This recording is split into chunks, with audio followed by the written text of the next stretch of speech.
Bonjour à toutes et à tous, aujourd'hui je vous reviens enfin en vidéo et donc tout d'abord je tenais à m'excuser pour l'absence que vous avez pu constater sur cette chaîne au cours des 2 dernières semaines.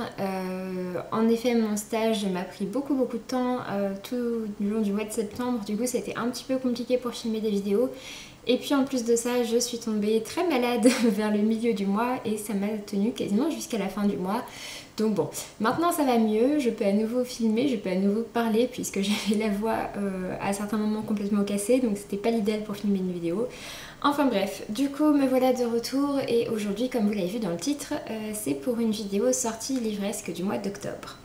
Du coup, comme d'habitude, je vous ai noté donc toutes les sorties qui me tentent. Il y a donc des formats poche, des grands formats, mais également pas mal de romans illustrés ou BD. Donc je vais vous présenter ça tout de suite. Donc comme d'habitude, on va commencer avec... tout ce qui est de l'ordre du poche. Donc pour le coup, il n'y en a pas beaucoup.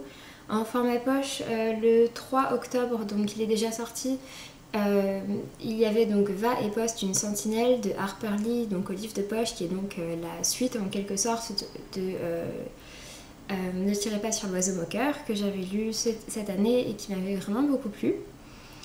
Ensuite, le 5 octobre, il y a la sortie en poche du premier tome de Miss Peregrine et les enfants particuliers de Ransom Riggs. Ici c'est la couverture du grand format, mais elle est conservée pour le format poche. Il y aura juste le petit logo en sachant que ça paraît chez le livre de poche jeunesse. Donc voilà, pour tous ceux que ça intéressait par rapport aussi à la sortie du film, etc. Du coup ce sera l'occasion de découvrir cette histoire à moindre frais. Ensuite, en format semi-poche, tout d'abord, donc le 5 octobre, il y a chez J'ai lu Outlander tome 8, partie 2, donc à l'encre de mon cœur, si je dis pas de bêtises, c'est ça, donc de Diana Gabaldon. C'est le dernier tome qui est paru pour l'instant en VO, donc en anglais, mais il me semble que la série est toujours en cours d'écriture, donc voilà, après ce tome-ci, on a rattrapé le retard, pseudo-retard, sur la version anglaise et donc du coup après il faudra attendre. Et donc pour ma part pour l'instant j'ai lu les 3 premiers tomes, mais Outlander c'est vraiment une série que j'adore et d'ailleurs il faut que je commence à regarder la série télévisée. Ensuite le 5 octobre toujours chez J'ai lu, nous avons Beautiful Redemption de Jamie McGuire. C'est un tome donc, de la série Beautiful qui commence par Beautiful Disaster. Et ensuite, donc, il y a les tomes compagnons, et puis après, donc, il y a Beautiful Oblivion, puis Beautiful Redemption, qui concernent d'autres personnages, mais toujours du même groupe, en quelque sorte. Il me semble que c'est les frères Maddox, si je dis pas de bêtises. Donc voilà, j'avais lu Beautiful Disaster en décembre dernier, j'avais plutôt bien aimé, même si ça n'a pas été un coup de cœur. Donc du coup, c'est vrai que les tomes compagnons, ça me tente plus ou moins de les lire, parce que c'est un petit peu la même histoire. Mais par contre, les tomes... accessoires, les nouveaux tomes avec de nouveaux personnages, pourquoi pas si j'en ai l'occasion. Et donc c'est de la new romance, donc c'est un petit peu érotique, voilà, ça se lit très bien. Ensuite on passe au grand format avec tout d'abord le 1er octobre la sortie de Nous irons tous au paradis de Fanny Flagg qui sort donc chez le Cherche Midi. Je vous en reparlerai a priori assez prochainement sur la chaîne puisque je l'ai reçu en service presse en format numérique. Mais voilà, Fanny Flagg, c'est une auteure très appréciée, c'est l'auteure notamment de Miss Alabama et ses petits secrets, La dernière réunion des filles de la station-service, ou encore Baignée de tomates vertes. Donc voilà, c'est une auteure assez phare de ces dernières années.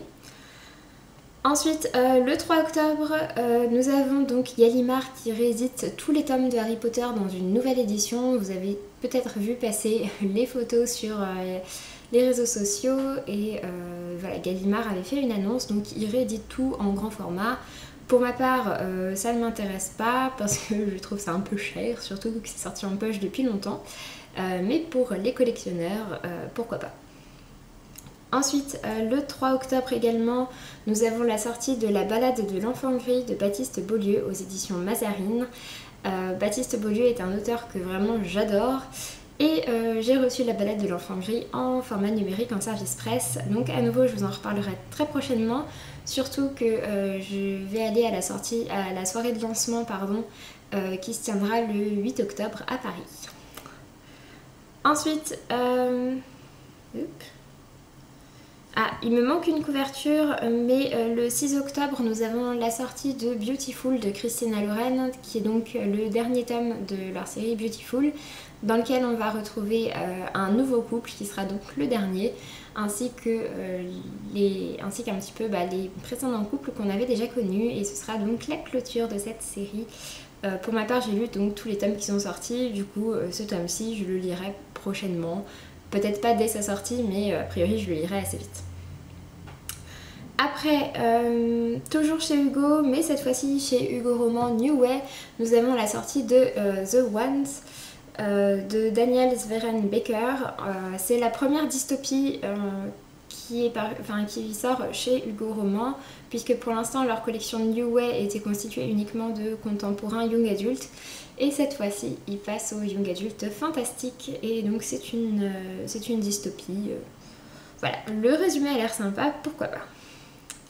Ensuite, le 13 octobre, et ça c'est une des sorties, peut-être même la sortie que j'attends le plus du mois, avec La balade de l'enfant gris de Baptiste Beaulieu, puisqu'il s'agit du tome 1 de La part des ombres de Gabriel Katz, donc qui paraît chez Scrinéo. C'est le premier tome de sa toute nouvelle série, qui se déroule cette fois-ci dans un univers différent de tout ce qu'il a pu écrire en fantasy jusqu'à présent.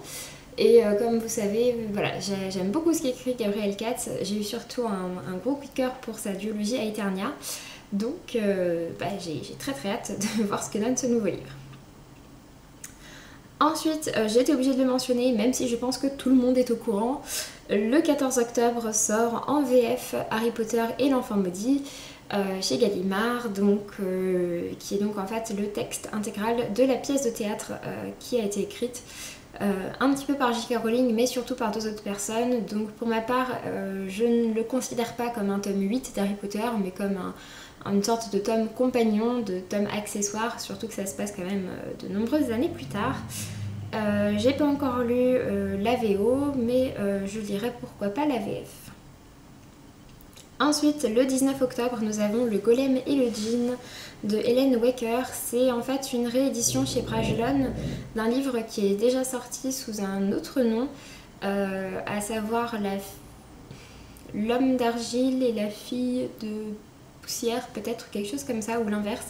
Enfin voilà, c'est un livre donc qui est déjà sorti, mais en fait en VO le titre ressemble plus à ça. Et donc là il est réédité chez Bragelonne avec une couverture que je trouve vraiment très jolie. Et c'est une sorte de roman de fantasy médiévale en quelque sorte, fantasy orientale, qui a l'air plutôt sympa, donc pourquoi pas. Ensuite, le 20 octobre, il y a beaucoup de sorties de tome 2. Et notamment il y a celle de la suite du Jeu du Maître de James Dashner, donc La Révolution chez PKJ.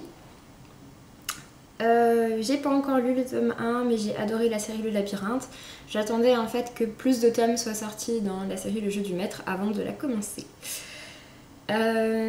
Puisque en fait la série est déjà complètement sortie en VO, mais c'est juste que pour l'instant il faut attendre les traductions en français. Ensuite, le 21 octobre, nous avons Si la lune éclaire nos pas de Nadia Hachimi qui sortira chez Milady en grand format. Nadia Hachimi, c'est l'auteur de La perle et la coquille que j'avais lu cet été et dont je vous avais parlé dans ma vidéo Sun & Books. Et j'ai reçu également La perle et la coquille en format numérique, donc je vous en parlerai prochainement. Et enfin, pour terminer, le dernier grand format que j'ai noté, c'est l'intégrale Âmes jumelles, âmes rebelles de Samantha Bailey, qui regroupe donc nos âmes jumelles et nos âmes rebelles. Il sortira le 26 octobre et c'est un prix, il me semble, très intéressant. Si je dis pas de bêtises, c'est quelque chose comme peut-être 19 ou 20 € pour 2 tomes en grand format. C'est quand même très intéressant si la série vous tente. Pour ma part, j'ai acheté le premier tome récemment, mais je n'ai pas encore lu. Ensuite, on passe au roman illustré, puisque tout d'abord, le 3 octobre, nous avons la sortie du tome 2 de Harry Potter, donc Harry Potter et la Chambre des Secrets, qui sort en version illustrée donc par Jim Kay. Le premier tome était sorti l'année prochaine et le deuxième arrive pour cette année. Ici, c'est la couverture VO, mais c'est exactement la même en VF. Un autre roman illustré, il s'agit de Les étoiles de noces Ed de Sophie Jomain qui sort chez Pygmalion en version illustrée par Marie-Laure Barbet-Granvaux. C'est un petit peu aussi dans le même style que la version illustrée d'Harry Potter. Donc à mon avis ça ravira les fans de Noces Ed, en sachant qu'en plus de ça il est vendu, de ce que j'ai vu, à seulement 20 €. Donc pour une version illustrée c'est quand même très cool. pour ceux que ça intéresse. Un dernier livre illustré, il s'agit des contes des enfants particuliers qui sort également le 26 octobre, donc écrit par Ransom Riggs. C'est du point de vue de Horace qui est un des enfants particuliers et il raconte donc des contes qui parlent d'autres particuliers. Et il me semble bien que c'est illustré. Par contre, je suis pas sûre que la couverture soit celle définitive, ils étaient pas trop d'accord entre les différents sites internet. Donc à vérifier. Et puis enfin, pour terminer, je vous présente 2 BD. J'en présente pas très souvent, mais pour le coup, c'est vrai qu'il y a 2 sorties quand même assez immanquables. La première, c'est la sortie du tome 7 de la série Lou, à savoir La Cabane, de Julien Nil. Je ne sais pas pour vous, mais pour ma part, c'est une série de BD qui a complètement bercé mon adolescence. J'ai pas trop aimé le dernier tome, le tome 6, mais par contre j'ai adoré tous les autres, donc je pense que dans ma famille nous achèterons ce dernier tome pour voir ce que c'est devenu.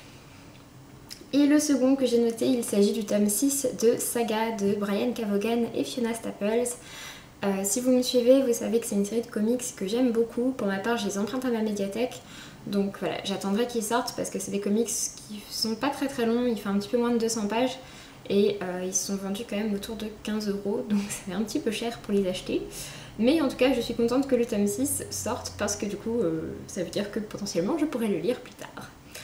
Donc voilà, sur ce j'en ai fini avec cette vidéo. N'hésitez pas à me dire quelle sortie vous intéresse, également si vous avez noté des sorties autres. Je sais qu'il y en avait beaucoup d'autres, mais voilà, j'ai préféré faire une sélection pour pas que la vidéo dure trop longtemps. Sur ce j'en ai fini, je vous dis donc à très bientôt et je vous embrasse. Salut!